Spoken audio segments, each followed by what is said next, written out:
Meeting will come to order. There are agendas on the table outside of the meeting room. This is a public meeting for which public notice has been provided. The proceedings will be broadcast and recorded and can be viewed online, the City of Casper's YouTube channel. First, I'd like to read some informational statements about the meeting. Use of cellular telephones is not permitted, and such telephones shall be turned off or otherwise silenced during the Planning and Zoning meeting. When speaking to the Planning and Zoning Commission, please clearly state your name and address. Keep your remarks pertinent to the issue being considered by the Planning and Zoning Commission.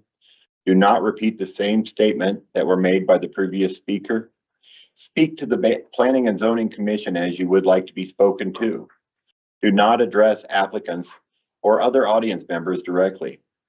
Make your comments to the podium and directed to the chairperson and the Planning and Zoning Commission. I'd like to remind everyone present that the City of Casper's Planning and Zoning Commission is a volunteer body composed of members of the Casper community appointed by the City of Casper Council. The commission acts as a quasi-judicial panel, making final decisions on some items and recommendations to the City Council on others, as dictated by law. The commission may consider evidence about any case as it relates. The commission may only consider evidence about any case as it relates to existing law. The commission cannot make a change to planning or zoning laws, regulations, policies, or guidelines. Tonight we have 4 members. Chairman McIntosh, SQ, and Beaver will not be here tonight. The next item on the agenda is consideration of the minutes from the Planning and Zoning Commission meeting held July 11th, 2024. Everyone has had a chance to review them. Are there any additions or corrections? Mr. Chairman, I'll be happy to make a motion to approve those amendments. Do we have a second? Meeting. I was not in attendance, so I defer to Mary Beth for the second. Mary Beth, second. Okay. Is there any discussion on the minutes? None. No discussion. We will take the vote. All voting. All in favor. Aye. With all members voting aye, the motion carries. Next, we will do the public hearings. Before we get started, just a reminder to the applicants that you need 4 affirmative votes to pass any item, which would be unanimous tonight. If the applicant would like to postpone their case in anticipation of possibility of more commissioners being present next month, then I would ask you to speak up when your case is announced. The first public hearing tonight for consideration is case ZOC 658-2024 concerning a request for zone change of 519 South Poplar Street and 921 West Midwest Avenue. The applicant is Homex Oil Sales Incorporated. Is the applicant or their representative present? Okay. And do you wish to proceed? Okay. Can we please get a staff report? Sure, thank you, Mr. Chairman. Homex Oil Sales, Inc. has applied for a zone change of 519 South Poplar Street and 921 West Midwest Avenue from zoning classification OID SPC form-based code to C2 general business. The subject property is the current location of the Stop and Go convenience store, which the applicant proposes to raise and reconstruct. Under section 1794-030 of the form-based code, convenience stores are a prohibited use. However, section 1794-040 allows all uses in existence prior to 2007 to remain as legal and conforming uses. The Stop and Go convenience store, as with all uses that existed prior to 2007, is permitted to remain, be sold, may expand, and can be rebuilt if damaged or destroyed, but it must be rebuilt in conformance with OID standards. Under the proposed C2 zoning classification, medium volume convenience stores are a permitted use by right. The OID form-based code was designed to encourage the development of a complementary extension of downtown with buildings oriented and placed close to the street, designed primarily around pedestrian needs rather than automobiles. In that convenience establishments and other automobile-oriented businesses are generally prohibited in the area, the OID design standards were not designed to be conducive to the needs of those types of businesses. Specifically, the requirement to place the structure near the street and to hold the corner is a pedestrian-oriented design characteristic that would not work well for a convenience store. When the OID form-based code was originally adopted in 2008, the Old Yellowstone District also included the area along South Poplar Street from Collins to CY. In 2016, the South Poplar Street corridor was rezoned from OID to C2. At the time that the urban renewal plan and the form-based code were in development, WYDOT, or the Wyoming Department of Transportation, was planning on a major reconstruction of the South Poplar Street corridor, which included widening the right-of-way, installation of a wide landscape median, and installation of oversized pedestrian facilities. As we now know, WYDOT is in the process of a major reconstruction along the South Poplar corridor, but the changes are planned substantially, and they're no longer widening the right-of-way, installing a landscape median, or constructing wide sidewalks, as was previously designed. With the changes to the Poplar Street project, the original design considerations of the OID are unfortunately no longer practical or realistic. Fundamentally, zoning should complement and be related to the adjacent street design and traffic pattern, which in the land use planning world is commonly referred to as being context sensitive. In pragmatic deference to the reality that Poplar Street is no longer going to provide the context for OID type development as was originally envisioned, but staff's recommendation that the proposed rezone be approved to remove the property from the Old Yellowstone District and allow it to be redeveloped as a traditional commercial project. There were no public comments received, and I have 5 exhibits. A is the application for a zone change. B, public notice sent to property owners. C, legal notice sent to the Star Tribune. D, photo of the public notice sign on the property. And E, memo to the chairperson and members of the Planning and Zoning Commission. That concludes my report. I'll be happy to answer any questions you may have. Thank you.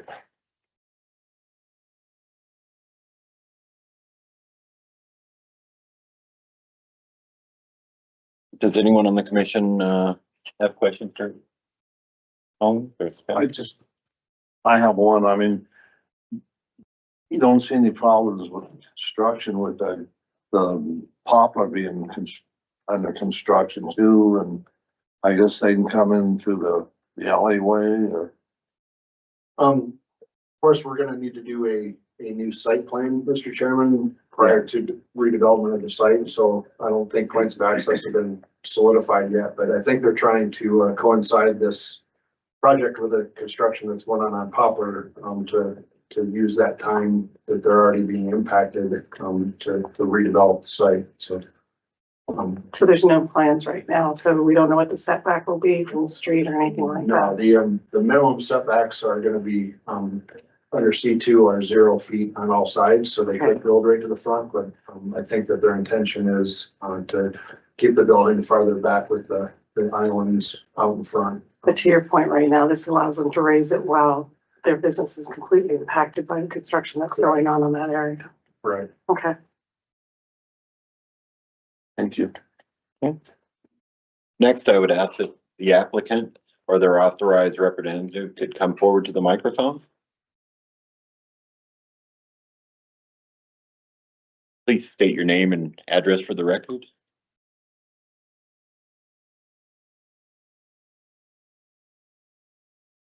Hi there, my name is Jessica Homer, and I guess the store address is the 519 South Poplar. So I am the retail division manager for Homax Soil Sales. And I'm not sure if you guys are overly familiar with us, but we've been in business since 1978. we're approaching 50 years. You know, this particular store has been there, gosh, nearly 35 years. This has been a project that we have been very excited about, and starting to work on. You know, we do have some initial site plans and things like that, but of course, with the old Yellowstone district requirements and having our store to be within the 10-foot setback, we can't meet that. You know, my store needs to go in the back right of the property because pumps with gas stations, you know, they're in front of the store. I can't put it on the back left because that's going to block one of my entrances. So right now, I mean, we would love to stay in the old Yellowstone district. We like it. But right now, feasibly for our project, it doesn't work. Points here. Let me know when you want me to scroll. Okay, sounds good. You know, so the most logical thing for us to do is to rezone into a C2. You know, we want to make this investment into the community. I'm not sure if you guys have seen that store. It is dated. So we're looking to, you know, start building a new one behind it, tear it down, and I think it's gonna look really nice on Poplar. Midwest Street is currently under construction as well. And, you know, discussions have been that that is going to be the entrance into the old Yellowstone district. And our goal is to, you know, have that essence, you know, to kind of create that feel with our store and our building and that look that the district has, you know, wanted. You know, so in order to do that though, we need to meet a C2. So if you would scroll down a little bit for me. You know, right now our store is currently about 1,600 square feet with 2 MPDs, and we're, you know, minimal storage for retail items. Our new facility is going to be about 4,700 to 4,800 square feet. It's going to have that fresh modern look, 3 to 4 MPDs, and then optimal storage. You know, truly what we're asking for is, we're not asking for a new business. We're asking for what we currently have, but just to do it better. You know, we'd like to scroll down. We can see some of this is what the store currently looks like. And then this is some of our, you know, initial designs and what we're looking at. Is that, Mr. Chairman? Is that a 2-story building then? Is what the opposite is gonna No, be you- upstairs? or- No, you can see, yeah, and you can see on that picture, you can see it's the air conditioning unit or the, Oh, yeah. so That's from where Yeah, now, to come into the store. I understand.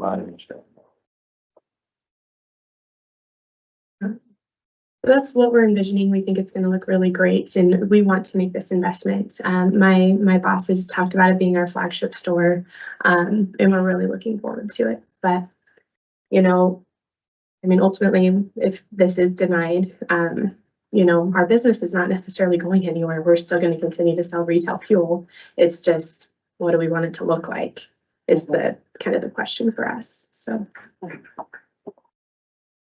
Do you have any further questions or anything that I can answer? I've got, you know, additional pictures. I've got my mock-up as well as my site layouts. If you'd like to see them. This is really helpful, the slideshow that you got. looks really nice.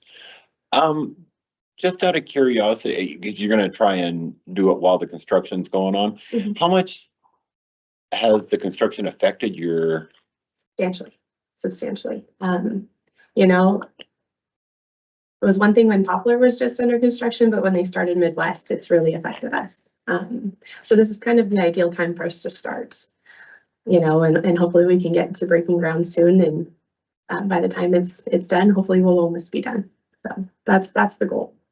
What is your timeline for reconstruction? Well, if everything goes well with you guys, I'm hoping, and I get rolling with my architects, I would like to be breaking ground come October, November.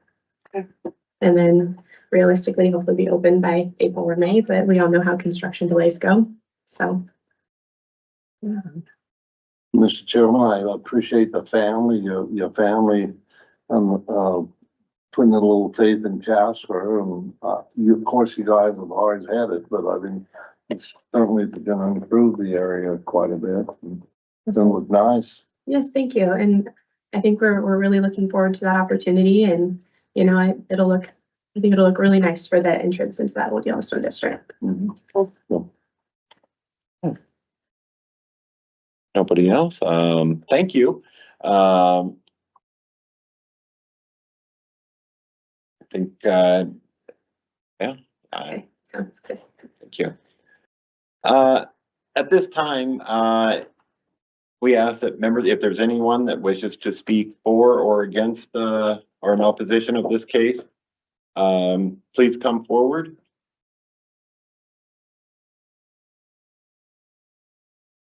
Unless you're applying. Okay. Yeah.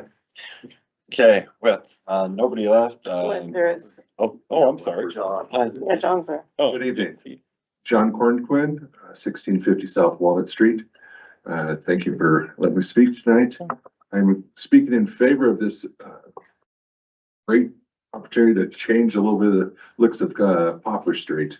Looks like they're doing a fabulous design job that matches kind of what the feel of old Yellowstone District is. And so I applaud Lomax for doing that. I know they're spending a lot of money, and I love seeing it, people improving Casper, and I hope that we'll take that in great consideration of local people spending money into Casper. I know you guys all appreciate that, and I just ask you to approve it. Thank you. thank you. Yeah. Put my glass back on. I can see up close, but can't see anything else. Okay. Does anyone else wish to come forward? Okay. Seeing no one else wishing to speak in support or opposition of the case, I hereby close the public comment portion of the hearing and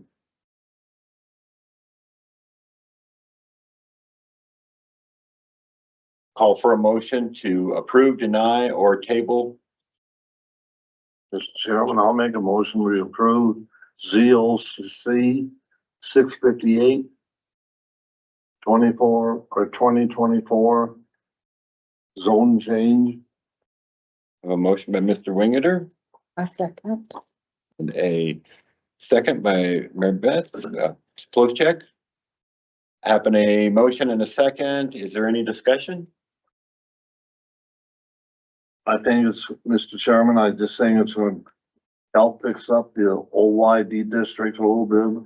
The little blight area is going to be taken care of, and I being my dad owned 2 gas stations.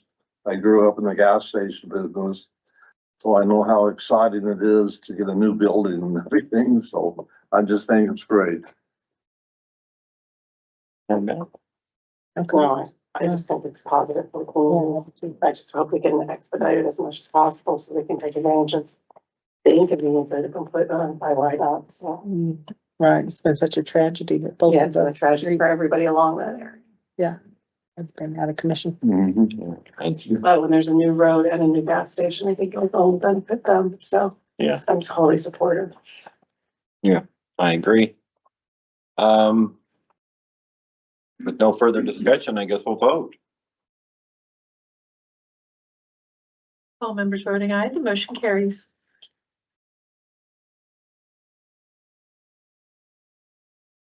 Your application for zone change has been approved. Would staff please advise the applicant? This is a recommendation to council, so it will still need to go to council for 3 readings. We'll get a hold of you and let you know. You'll need to be at the first one, definitely, for the public hearing. Okay. All right, congratulations. Thank you, guys. And the first one will be in 2 weeks, No, probably a month or. you say, okay. We have to establish a date and get on the agenda. Public size and all There's a that. little bit of a delay. We'll try to hurry along though. Thank you. Sounds good. Thank you all. Thanks, yeah. Appreciate it. Thank you. Okay. Move on to communication. Is there any communications from the commission? No, Mr. Chairman, I guess so. I did say no, but I guess I have one thing. I see where I appreciate they're fixing on Heathrow Street. I know that the city is fixing those patches up there. It's been a long time. It's been a long time, yes. Oh, So not done. Am I taking this one? How about from the community development director or the city planner? We're gonna mention that, city's getting ready to move back into their old building, the next couple months, so we'll have to be flexible. We're not sure if the council chambers will be available in October or not, but we're hoping, so we may be here one more time, maybe twice. well, I would hope my term ends at the end of December. So I would like to be in the new building at least once, just so I can say I was there, sitting up there with the council. Our council liaison? I don't have a whole lot, other than at the last council meeting, we did approve the, 3 members of the council to serve on the Board of Appeals. Regarding, architectural, for the review committee and the community development director, for the OYD specifically. So there's, that Board of Appeals was approved, and then I know we did establish a hearing date for the plat for the Mount Hope edition. I think that's scheduled for August 20th. And we approved, the zone change for the Casper edition subdivision. Ordinance change that was recommended. And then also for the Mesa edition as well. So there's as well. Casper edition, what was that? Lisa Bird? That was the one. State Street. Yeah, That was the street, okay. Falcons. Yeah. Applicants name. Yeah. They were changing from business to mixed, I think. Yeah, they were, to a mixed district. Yeah, residential. Residential business. Yeah, I remember that. That was 2 months ago. And Takes a then while. that Mesa edition's exciting. The Mount Hope edition Really exciting. is exciting as well. So, two good things. Any questions or communication I can take back to council? You had a short agenda tonight, so. Yeah. Historic Preservation Committee? Did not attend. Yeah. I don't know. Mr. Next Max. meeting is Monday. Okay. And, Terry, did you make it to the old Yellowstone? We didn't have a meeting in July. The last meeting we had was, we just talked about the second anniversary of, Jeffrey Star's building and opening. Like I said, we missed July. A bit of OID information is, our 321 is doing their 100th celebration of the Casper Artists Guild. And they have Bear Gala in 2 weeks. It's on the 23rd and it's already sold out. So Oh, wow. I've been working with Laura Hunter on some different issues. She's the new director and she's doing a magnificent job. So I think there's a lot of hope for that organization. And I think they're really becoming a great time in the downtown again. So. Yeah. Anything else that we need to go over? Want a motion to adjourn? Okay. We have a second? Second. Okay. So, okay. Forgot about our thumb. All members voting aye, the motion carries. Okay. Okay. Thank you all.